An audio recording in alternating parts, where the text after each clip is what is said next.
Welcome to the Brown County Hour. Coming to you from the legendary hills of Brown, where the plum purple haze, the one nature herself drapes over the hills and hollers, inspires local characters, artists, and nature lovers. It's as though the hills themselves conspire to create a beauty and culture in the heart of Indiana. Sit for a spell and hear the music. tall tales, true stories, and current goings-on. Brought to you by folks who still know how to sit by a fire in winter And swim buck naked in summer.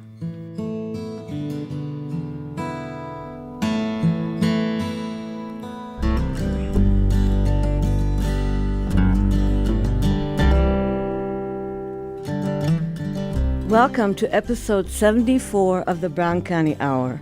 This is Vera Grubbs. And Dave Seastrom along with the rest of the crew.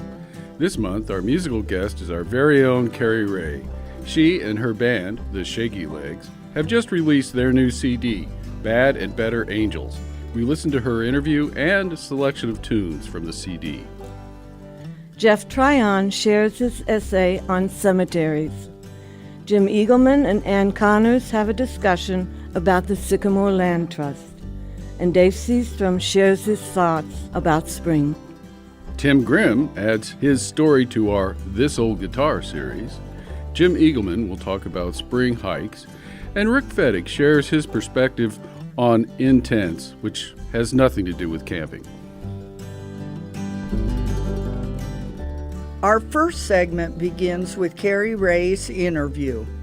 Jeff Tryon has a piece about cemeteries, and we'll close with Cari Ray's tune, Bad and Better Angels.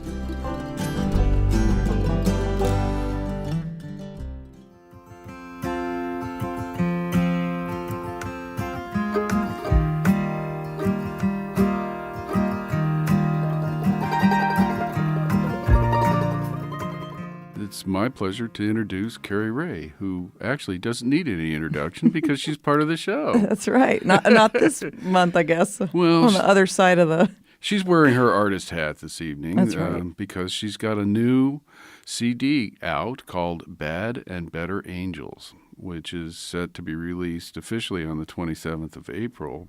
Well, Cari, tell us about this new CD. So this is the fourth full-length studio project that I've done. And it's a little bit of a departure from the things that I've done in the past. And I think that's partially because...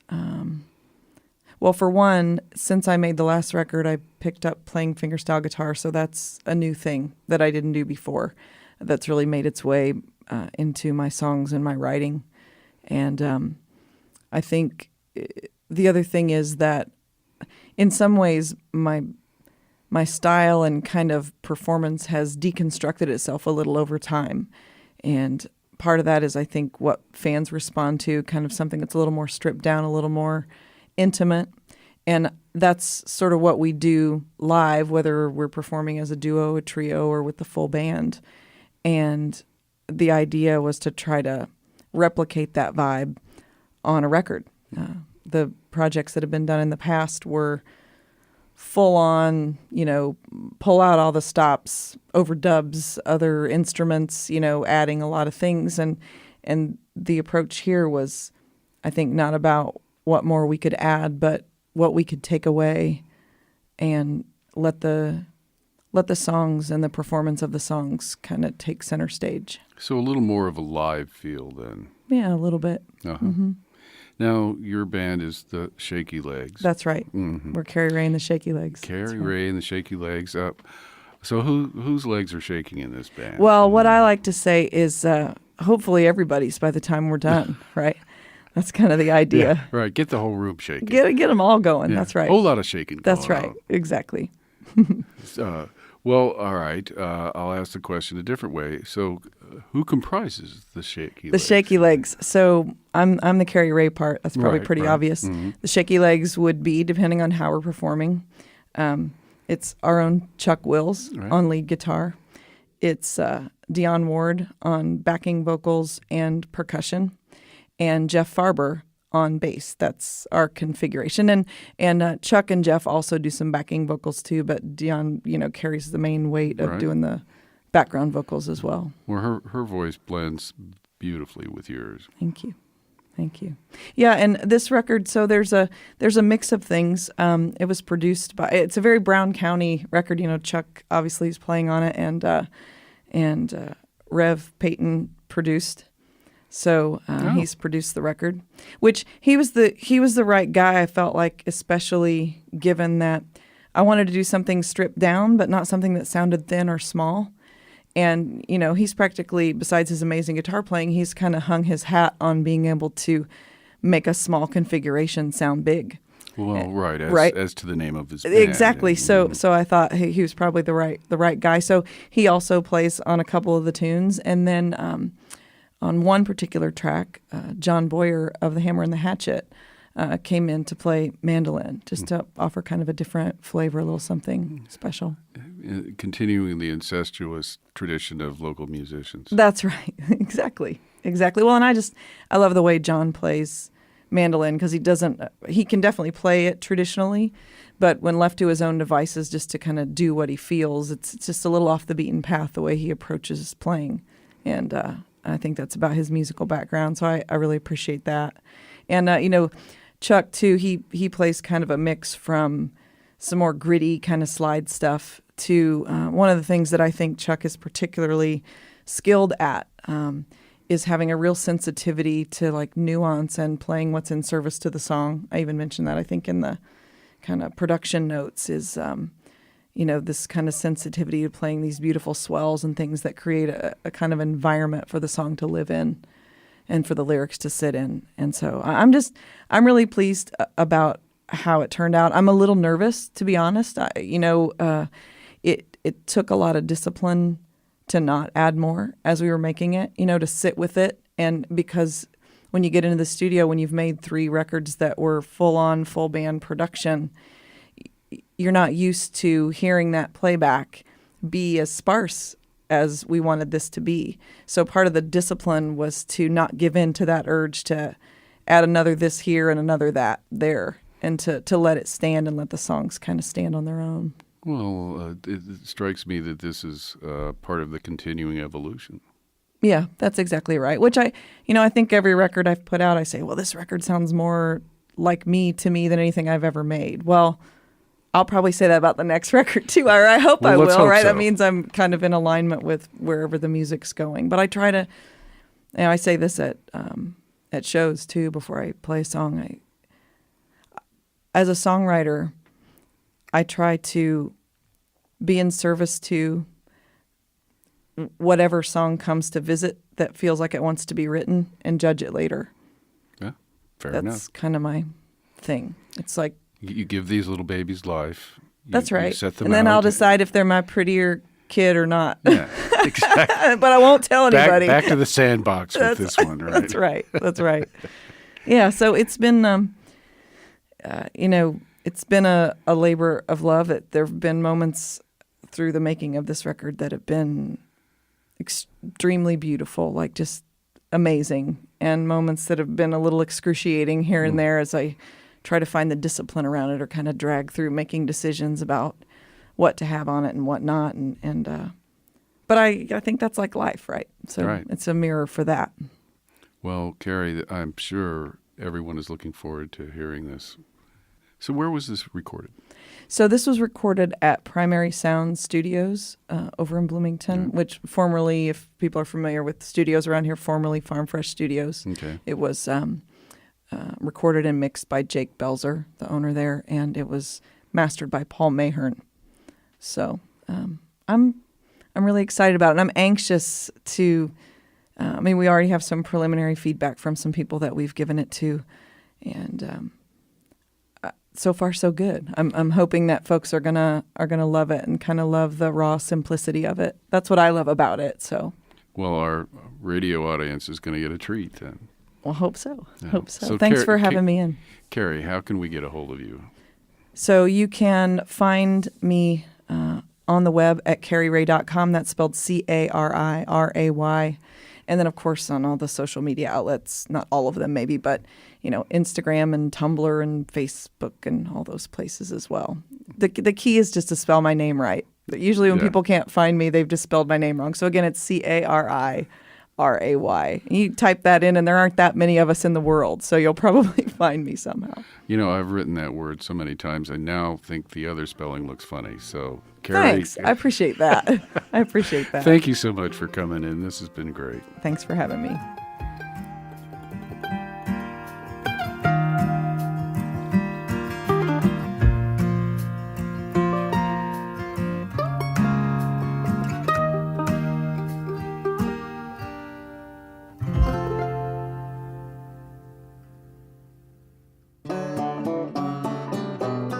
This is My Brown County with Jeff Tryon.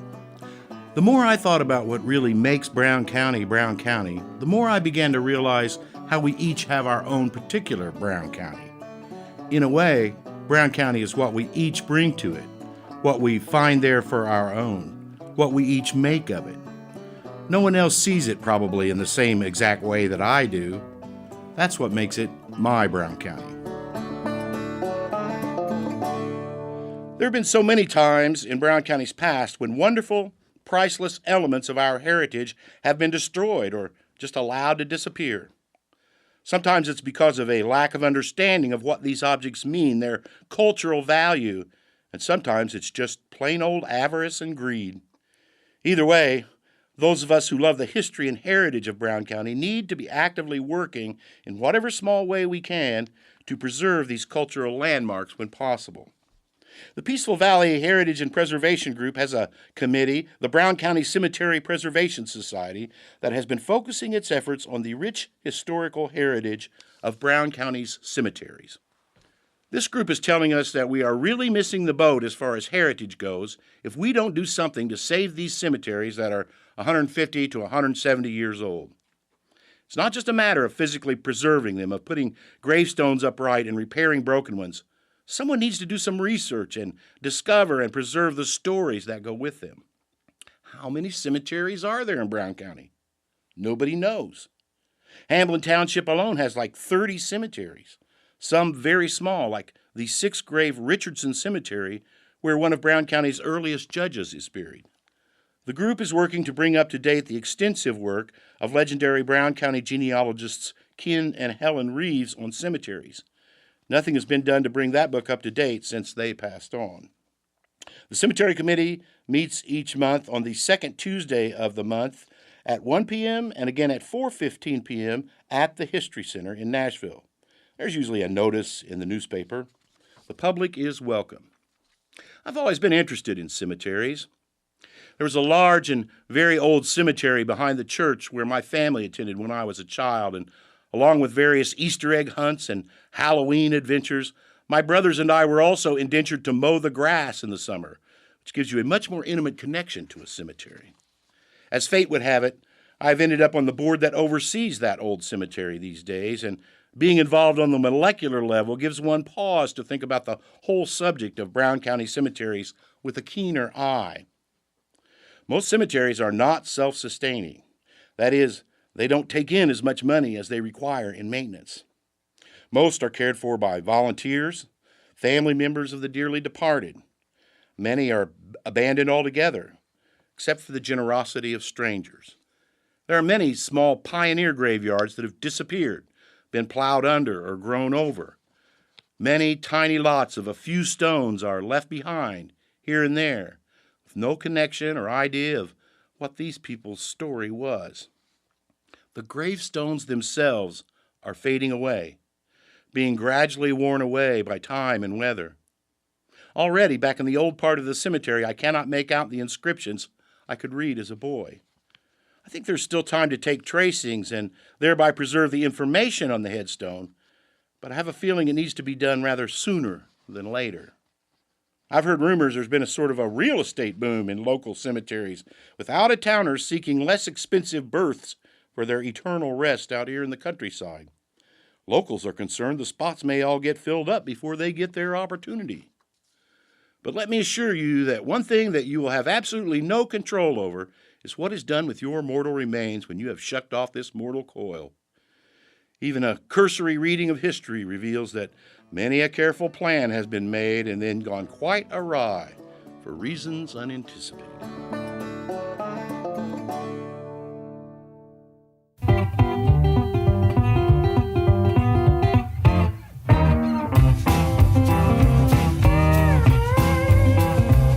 He said, "Sister, won't you tell me, why am I alone? Got no little children, no woman warm at home." She said, "Brother, look around, how do you expect to find no wife when you're holding down a bar stool? Oh, nearly 7 nights. Each of us has angels flying all around, bright shining ones from heaven, dark ones from the ground.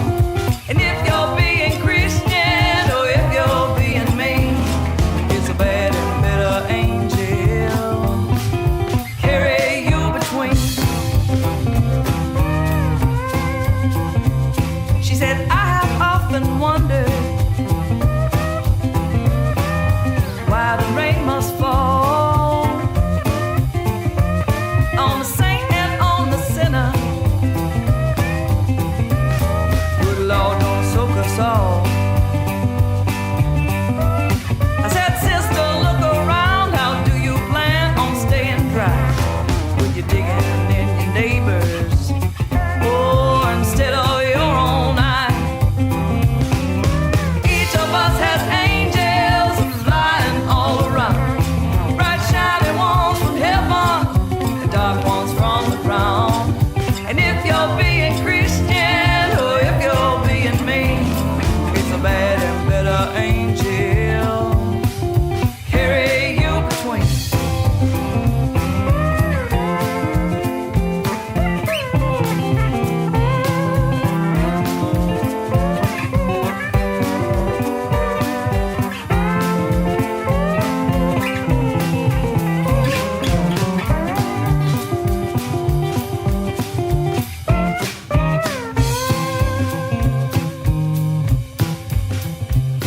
Now hasten, little children, oh, and listen what I say. Let's all save the judging for the judging day. Lest you look around on the deciding of your fate to find that you are standing, oh, on the wrong side of that gate. Each of us has angels flying all around, bright shining ones from heaven, dark ones from the ground. And if you're being Christian or if you're being mean, it's a bad and bitter angel. Oh, each of us has angels flying all around, bright shining ones from heaven, dark ones from the ground. And if you're being Christian or if you're being mean, it's a bad and bitter angel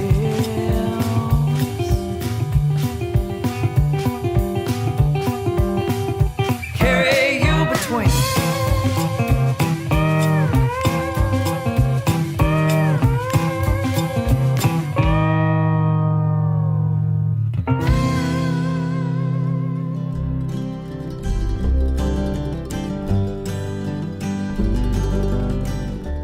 Now we pause for station identification.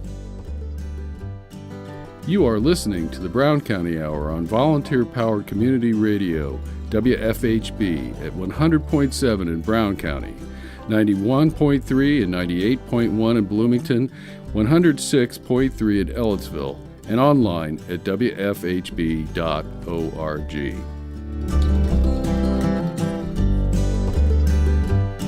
Segment 2 begins with Jim Eagleman and Ann Connors discussing the Sycamore Land Trust.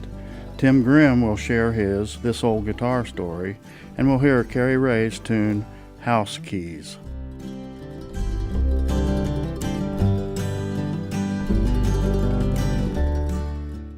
Hello, once again. This is Jim Eagleman with Nature Ramblings, WFHB Radio. With me today is Ann Connors, representing the Sycamore Land Trust. Ann, good to have you with us. Thanks for coming. Thank you, Jim. It's great to be here. It's always a pleasure to be in Nashville. We have a lot of Sycamore members here. We manage 2 free public nature preserves, and we provide environmental education lessons at Helmsburg Elementary and elsewhere. And we just invested $100,000 in the Brown County Community Foundation to fund a Sycamore Land Stewardship Endowment, so we are very much part of the Brown County community. Our mission is to preserve the beauty, health, and diversity of southern Indiana's natural landscapes through strategic land conservation and environmental education. We were founded in 1990 by members of Sassafras Audubon and others. And I always want to mention we are not a political organization. We're not part of the government. We are an independent nonprofit that works with landowners who are interested in protecting open space and also with those who support environmental education. We manage our properties for ecology and land use. We do not allow timbering on the properties that we own. We rather manage it by removing invasive plants, planting trees and other plants, and removing refuse so the land can be what it wants to be. Sycamore Land Trust properties are in several counties, I understand. We conserve over 26 counties in southern Indiana. It starts at Morgan County in the north and goes all the way down south to the Ohio River. And we protect over 9,500 acres and over 100 properties in 17 of those counties. Over 5,000 of those acres we own, and about 4,000 are owned by other people. They're privately owned, but Sycamore holds conservation easements on them, which means development and other uses of the land that would be detrimental to conservation are restricted, and that's forever. Mm-hmm. And we partner with lots of organizations and government agencies to protect land. We provided financial contributions and other expertise to protect an additional 10,000 acres in southern Indiana, and almost 80% of the properties that we protect are right here in Brown, Monroe, and adjacent counties. And here in Brown County, we have 2 free public nature preserves, the Laura Hare Nature Preserve at Downey Hill, which is about 600 acres, and it's right next to Yellowwood State Forest, and the 260-acre Trevlock Bluffs Nature Preserve. Yeah, we've hiked them both, and like many of our listeners, they've probably seen the signs as they drive around. They go, oh, well, there's a new place to hike. Let's go there. That's how we found out about it, and there are nice trails, and it got me thinking, why does Sycamore have such nice preserves, and who lays out these nice hiking trails? Well, we maintain them with staff, volunteers, and we are so lucky to partner with the tremendous Hoosier Hikers Council. And here in Brown County, over 100 of their volunteers helped build the 6-mile trail at the Laura Hare Nature Preserve at Downey Hill. It's just fabulous. And they're helping us at other preserves, too. That is a great place. We've walked that, and particularly now with great weather. Yep. One of the things that is key to our mission is connecting people to nature. It's not just preserving land and restoring it, pulling invasives, planting trees, etc. It's because we're passionate about educating young people and others about the need for conservation, and we believe that everyone of all ages and all abilities should be able to access nature and get the benefits. And I'm sure a lot of your listeners know Scott Russell Sanders, wonderful writer and poet. And I love the way he says it. He says that people only take care of what they love, and they love only what they know. And he adds that when children have the opportunity to poke around in creeks and gaze up into the branches of big trees, watch eagles on a nest or glimpse a fox, they will develop a love of the greater-than-human world and want to protect it. And having the opportunity to explore land protected by Sycamore and the company of adults who encourage them to pay attention and appreciate nature is vital for the emotional and physical health of children. Oh, great words. Sycamore Land Trust is a great organization. How would you say, briefly, is it supported? We really depend on people in the community to support us. When people ask, how do we decide what land to protect, we have a lot of things we're looking for. First of all, we're looking for important wildlife habitat. And the whole goal is to continue to increase habitats. So increase our habitats as well as protect land that's next to, like Brown County State Forest or Yellowwood, to create larger and larger expanses of properties.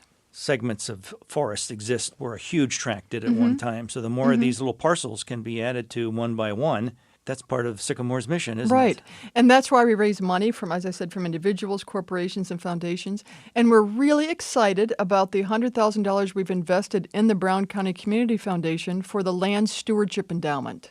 We have an environmental education endowment. We have an acquisition endowment. The idea being we earn income, investment income, which pays for operations, just like universities have endowments for chairs and things like that. So we manage our organization like a business. We stay in the black and not only try to pay for our operating costs every year, but also put money aside because all the land we protect, we have to protect forever.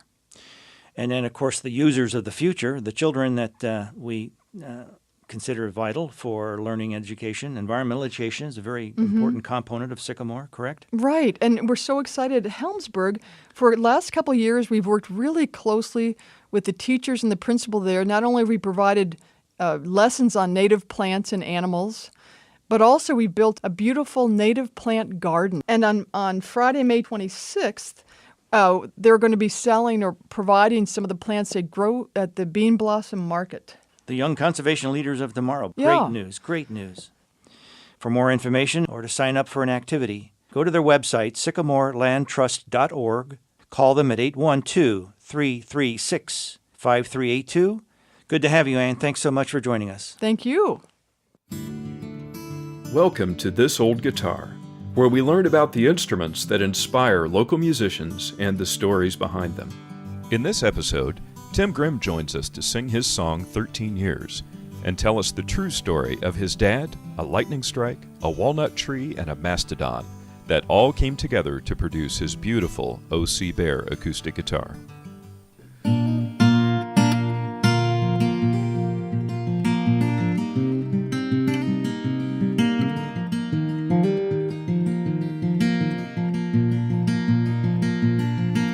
A lightning strike back in 47 hit a walnut tree in Indiana in the middle of the field on the old home farm. 13 years before I was born, but my dad was there. He was just a boy, felt the thunder roll, then the hell of a noise. First the crack, then the creaking groan. There's different ways for seeds to be sown. 13 years before I was born. He was in the barn, all of 11, in the year of 47. It was 5 more years till he'd get that car, that old Model T that never went far. Well, the tree went down by the near sheep pen. It tore the fence that the ewes are in. So Dad walked out with a saw and a wire in the mud and the rain and his pocket plier. His pa said, "Boy, what'd you do today?" And my dad said, "Pa, I got caught in the rain, but the cows are fed and got the eggs together. The big tree fell and there's wood together." Took him days to clear the limbs. He knew that job was all up to him. It was after school, he'd split and stack. He didn't know then he'd get something back.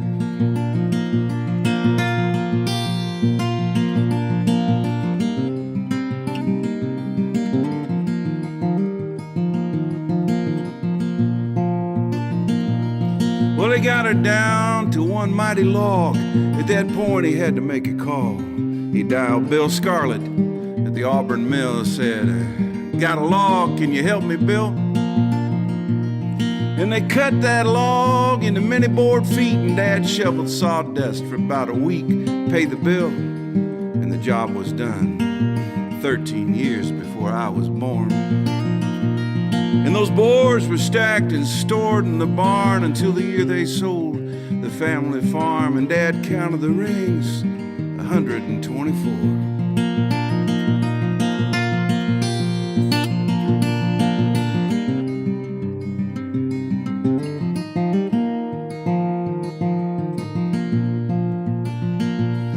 When it comes to me, I can just remember an old stack of boards, all dark and weathered, how they lay behind an old parked car, that old Model T that never went far. We pumped the tires and they held air. We pulled the T out and the boards were there. We washed the car and we brushed the boards, cut 13 years before I was born. And Dad said, let's move these boards one more time. They're staying here in this new shed of mine. I said, Dad, can you spare me two? I did not tell him what I was gonna do.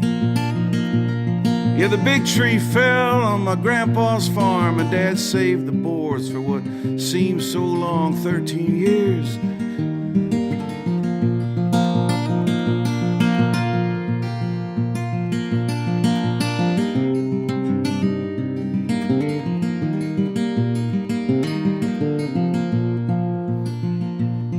Well, I drove those boards to a man named Bear near the Ohio River, south of here, and I told him the story about 13 years.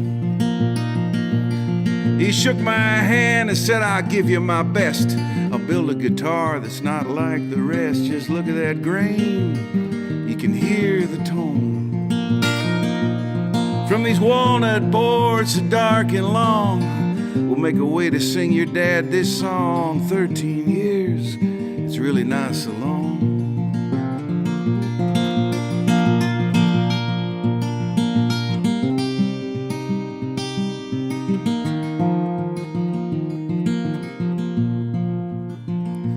Did you ever stop and wonder at the sound of distant rolling thunder?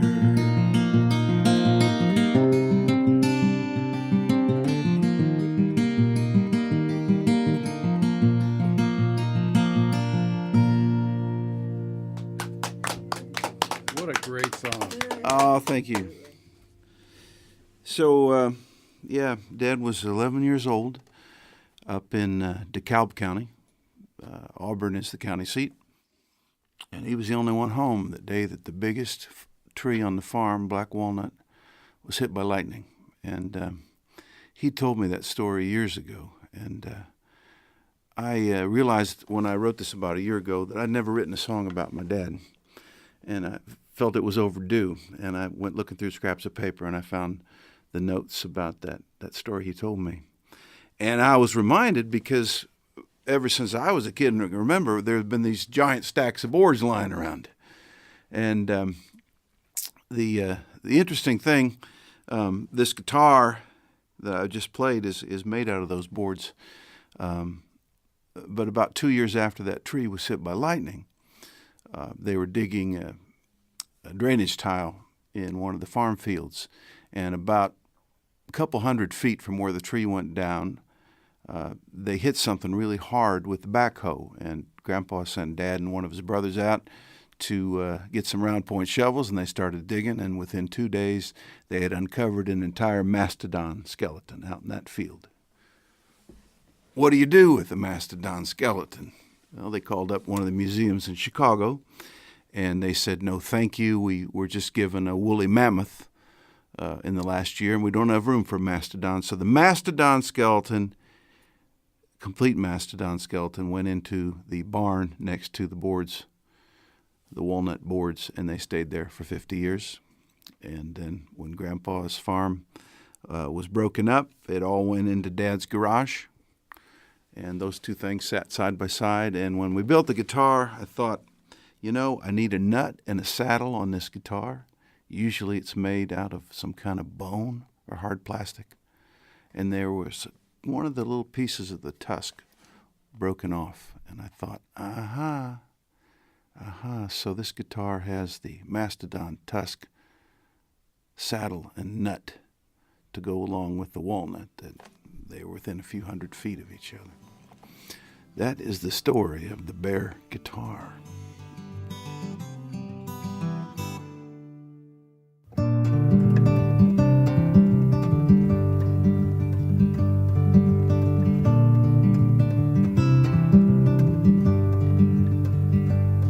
Well, I ran across his ring today, shoved away back in a drawer.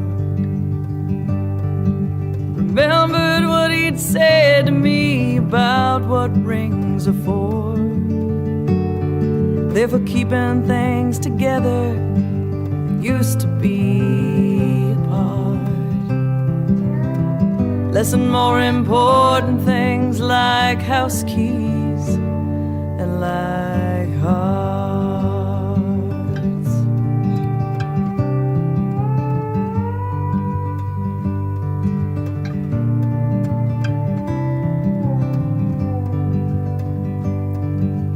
What you know at 17 would barely fill a jar. It's hard to mean forever when you can't quite see that far. They bought a little house, it wasn't much but was a start of a lifetime they'd spend sharing things like house keys and like hearts.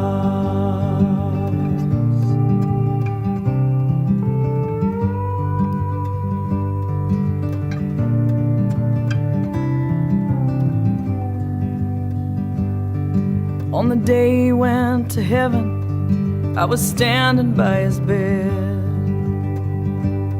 And when I asked him how they'd stayed in love for all those years, he said, there really is no secret, there really is no art. You just find the joy in sharing things like house keys and like hearts. Somehow for 60 years and 19 days, when they woke up in the dark, they'd find their way.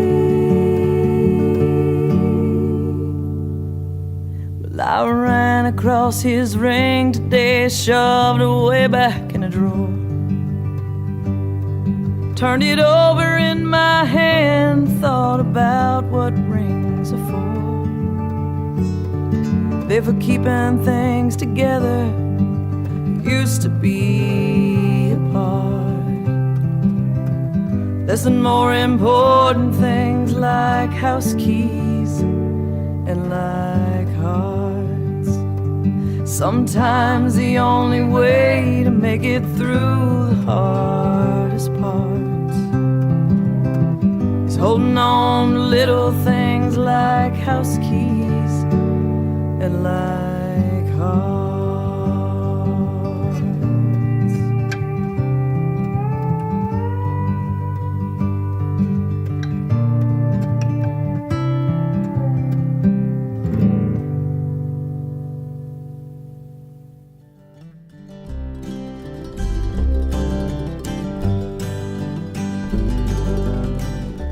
Now we pause for station identification. You are listening to the Brown County Hour on volunteer-powered community radio, WFHB, at 100.7 in Brown County, 91.3 and 98.1 in Bloomington, 106.3 in Ellettsville, and online at wfhb.org.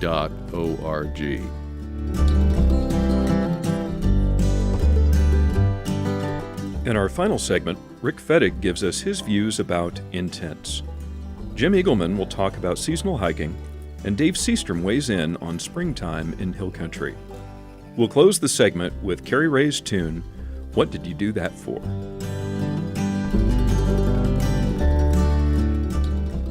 I got a lot on the plate here tonight, so you might want to sit down and take a listen. I'd like to talk about intent. No, not what the scouts sleep in, not in a tent, but intent, the purpose behind a thought or action. And I guess most actions are preceded by thoughts, so the intent of the heart directing one's thoughts. Is there evil or ill behind any particular thought? Or is there love and kindness motivating someone's thoughts? There's always the generic thought. Let's say you're driving. You're driving 62 in a 55, and you pass a cop on the side of the road. Do you panic? No, because due to going up and down hills, around curves, and occasionally not paying attention, a driver's speed tends to fluctuate. That's why we're allowed a little room for error. One rarely gets a speeding ticket until the speed is 10 miles an hour over the speed limit. Now, if you're going 80 in a 55, you're probably doing this intentionally. Get it? You are intending to speed. Now, whether you're rushing to the hospital or showing off your new Mustang to Sally, this reveals the intent or heart behind your excessive speed. Here's a hot topic: guns. Why do we need them? Why do we want them? What do we do with them? Few people need to hunt anymore to provide food for their families. Some still do for sport. There's always marksmanship as a hobby. I know a couple of people who like to collect rare pieces, and one that retired from being a licensed and legitimate gun dealer. There's also the military that uses weapons to secure our freedoms and protect our country, along with our local law enforcement. Unfortunately, there are and have been a few who intend to do harm with guns and weapons. Then suppose there is someone who has or has access to guns or weapons and only has innocent intent. Then, at some point, goes off their rocker. Perhaps it's revenge, maybe depression takes them over the edge, or perhaps access to drugs has become an obsession. And what if any one of these caused that person to change and to end up doing harm? How do we, as society, judge a person's intent? And how do we handle the action taken, be it ownership in general, hobby shooting, transfer of arms, or fatality? The intent is important. How about politics? What is the political system all about? Why would someone get involved? Say, mayor or governor? Why would someone run for one of these positions? What might they intend to do if elected to one of these positions? Do they see themselves as a caregiver or caretaker?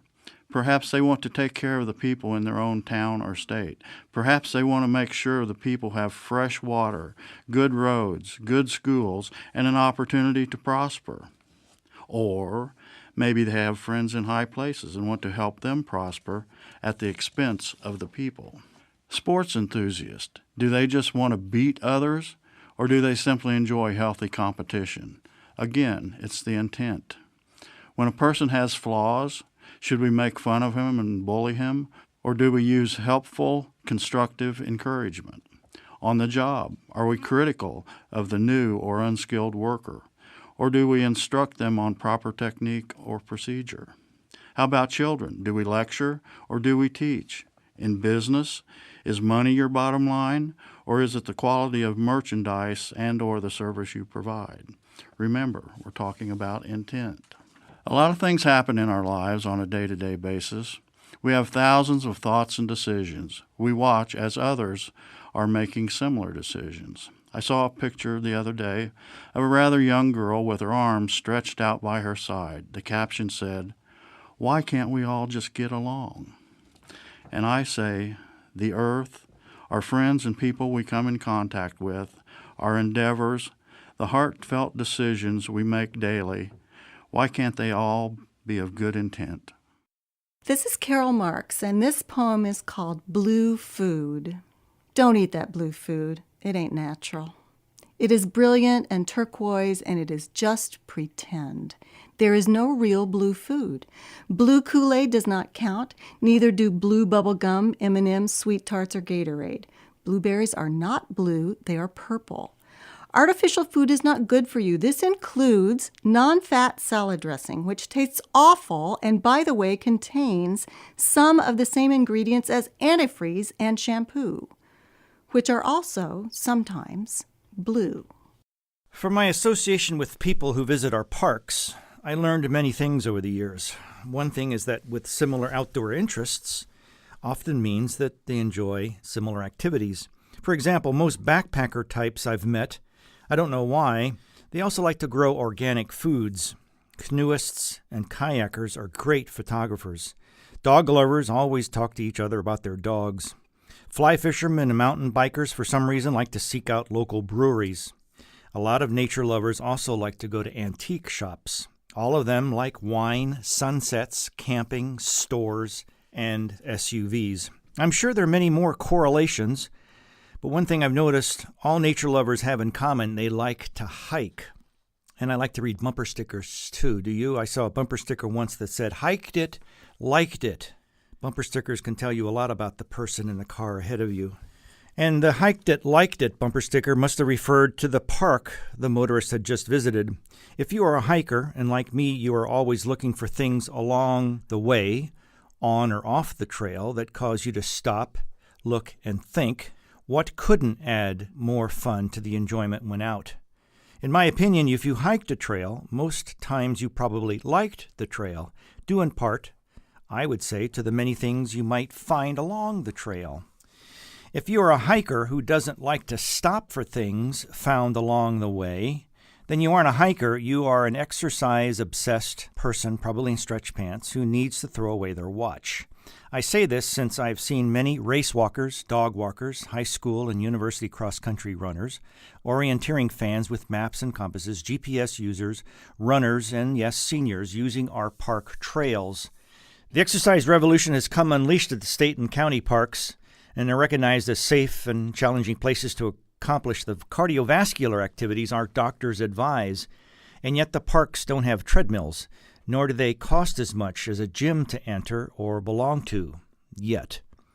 I realize our trails will accommodate many users, since parks are many things to many people.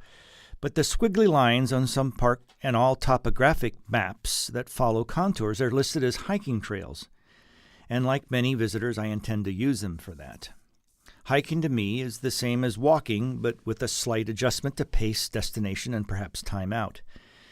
I'm not usually carrying a backpack, since that happens under entirely different conditions.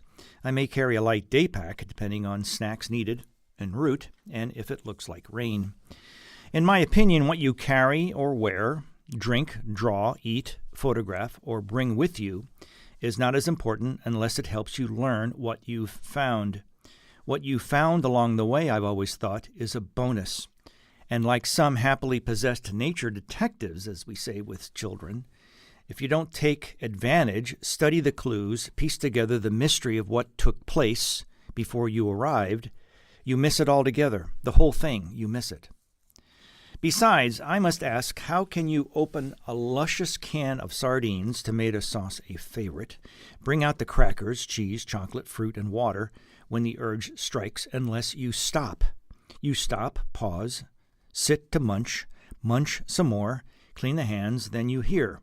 You hear, then you look, then you guess, or wander, or concentrate on and watch further. Binoculars come in handy for this. Then at the end, you go one step further and look up online or in a field guide the flower or scat or mushroom you saw, bringing to my mind nature to books, books back to nature, that a favorite phrase was muttered by a professor friend. Then you return with hopes to see more. You get the idea, you see the cycle? But there is a warning. Eating crackers while wearing binoculars around your neck always results in cracker crumbs caught in the eye cups. A slight sideways shake of the binoculars accompanied by a quick blow of the air will usually dislodge the crumbs. Make sure your mouth is empty before blowing. So like to hike, get out and hike. It's a great spring coming on, and we may see you on the trails. Jim Eagleman reporting for Nature News, WFHB FM Radio, the Brown County Hour. Thanks for listening. Brown County is most famous for how beautiful the forest is in fall, and rightfully so. The hills are on fire with vivid colors of leaves and transition, and our long vistas provide spectacular views from the ridgetops. People flock here in droves to enjoy this seasonal treat, and they may be thinking that this is the pinnacle Brown County experience. As beautiful as it is here in the fall, I would propose that each of our 4 seasons have their own particular allure. As I look into the forest from my office window, I see a growing verdant haze as tiny leaves begin to form on the trees, and soon the view will be nothing but a sea of green. Before long, the spring ephemerals will blossom, and the forest will be filled with incredibly beautiful wildflowers. Here in Brown County, we have a full range of wildflowers that we only see in the spring. The trout lilies are up. These unmistakable little yellow flowers with their drooping heads grace the early spring forest and are among the first flowers to bring color to the landscape. The other day, I hiked into a stand of Virginia bluebells that were so prolific I was amazed by the numbers. Judging from the bluebells in our yard, this valley must be in full bloom right now, and I'm sure it's a sight to behold. As the season progresses, my favorite spring ephemeral makes its appearance. Lady slippers are a wild orchid that arrives in mid-season. The ones we have are yellow with a lovely pink throat and beautiful little winding tendrils that frame the blossom on either side of the flower. Their leaves are deeply veined, which gives them a distinctive look that no other wild plant quite matches. There are many other wild flowers that share the forest floor, like the jack in the pulpit, the trilliums, and the marsh marigold, but some of my favorite flowers that I see during a spring hike aren't wild at all. They were brought here intentionally. The forested hills where we live were peppered with the homesteads of many families who lived here 100 or more years ago. Today, their fields have returned to the forest, and all of their log buildings that they built have melted into the earth. The only sign that these families lived and made their lives here are the flowers that the women planted. If you wander off the beaten path, you might be rewarded by the sight of daffodils and narcissus that were traded back and forth and lovingly planted in what was once the cottage garden of a pioneer woman. I have no doubt that many of these flowers are descended from bulbs that were brought here in covered wagons when the new families migrated into early Indiana. For many folks, spring means only one thing: mushrooms. The morel is the most famous and sought after, but there are many more varieties that those in the know enjoy hunting and eating. It's early for them, but one of my favorites are chanterelles. These delicious mushrooms make their appearance later in the season. A couple of summers ago, they appeared in such profusion, the forest floor looked like it was painted in distinctive orange red. It only took a short walk to fill a bread sack, and soon the aroma of mushrooms frying in the pan filled the house with wonderful goodness that can only come from the wilds. Thinking of delicious spring foods, in my opinion, there's nothing better than a mess of fresh-caught bluegill with mushrooms fried in butter on the side. You won't find this treat in any of our local restaurants. This is a meal that must be earned, or freely given by someone who did.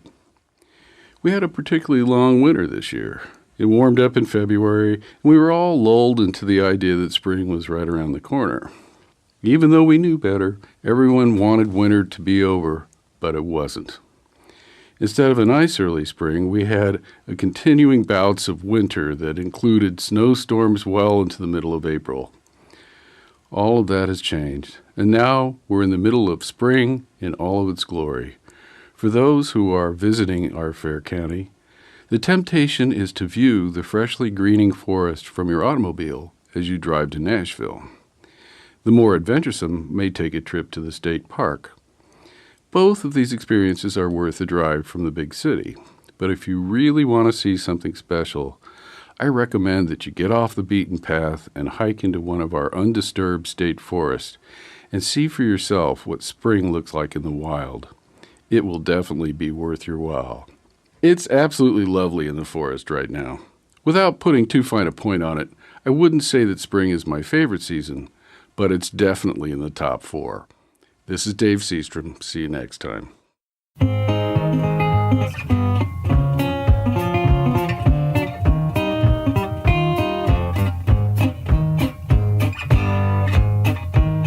When I met you in the springtime, I knew by summer I'd fall. And by the time the snow was flying, I'd given you my all.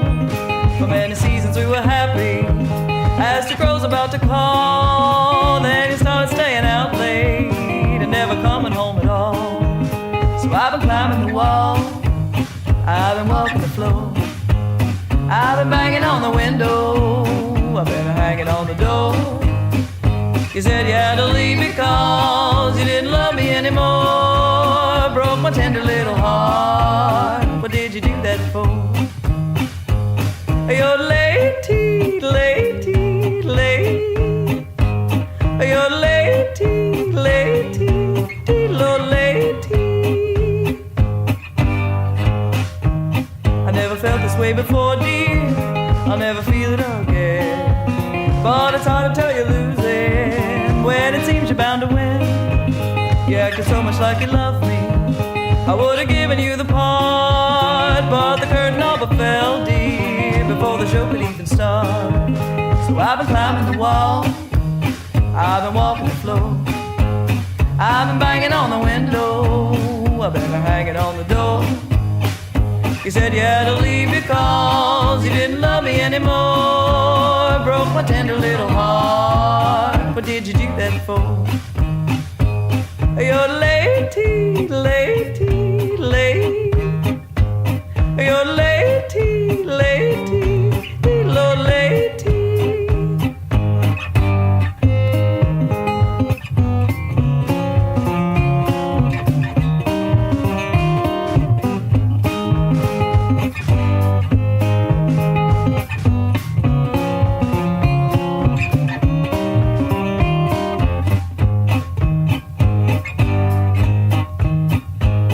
Lost a passion to turn your head around, to leave me standing in the kitchen, slamming door the only sound.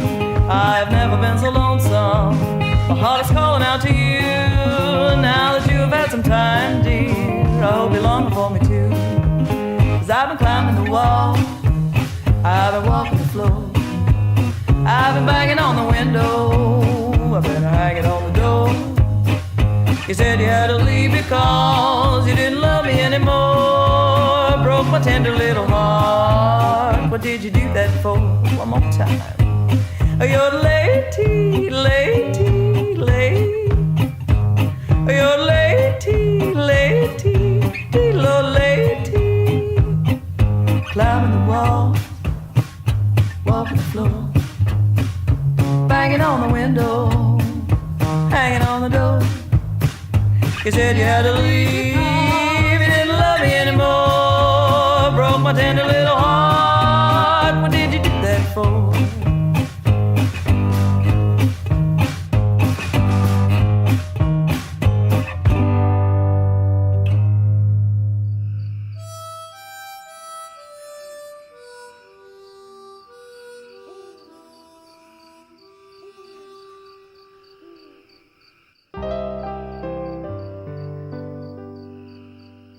Thanks for tuning in to episode 74 of the Brown County Hour, recorded in our studio at the History Center here in downtown Nashville, and brought to you the first Sunday of every month at 9 a.m. and the following Wednesday at 6 p.m. The Brown County Hour is brought to you by a diverse group of folks who believe now more than ever the world is for everyone.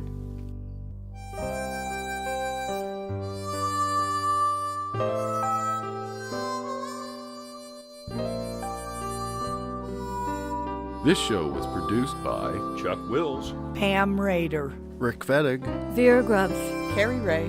and Dave Seastrom. We would also like to thank Slats Klug for our theme music.